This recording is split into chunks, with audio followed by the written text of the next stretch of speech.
L'hyperalgésie, c'est une réponse douloureuse exagérée à une stimulation nociceptive, c'est-à-dire une lésion, une inflammation, etc.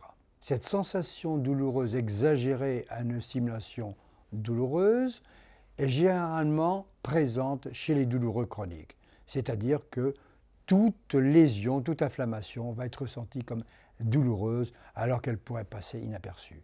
Contrairement à l'hyperalgésie, l'allodynie est le ressenti d'une sensation douloureuse en absence de toute stimulation nociceptive. Généralement, cette allodynie est associée chez les douloureux chroniques autour d'une cicatrice ou d'une lésion, alors qu'elle ne devrait pas l'être. Alors, nous ne sommes pas tous égaux devant ces réactions d'hyperalgésie ou d'allodynie. Bien entendu, c'est souvent l'histoire de l'individu lui-même qui va la construire, c'est-à-dire que si si l'individu a eu des douleurs durables, anciennes, s'il est stressé, s'il vit même dans un milieu stressé, eh bien, il représentera un sujet vulnérable à ces processus d'exagération de la sensation douloureuse que sont l'hyperalgésie et l'allodynie.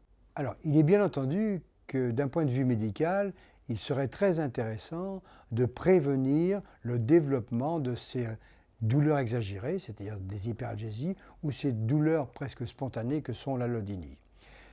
Il est effectivement possible de les prévenir, en particulier dans la situation préchirurgicale où l'on sait que l'on va avoir ces processus d'hyperalgésie et d'allodynie, eh bien, il est possible de développer des traitements préventifs en préopératoire pour prévenir leur développement.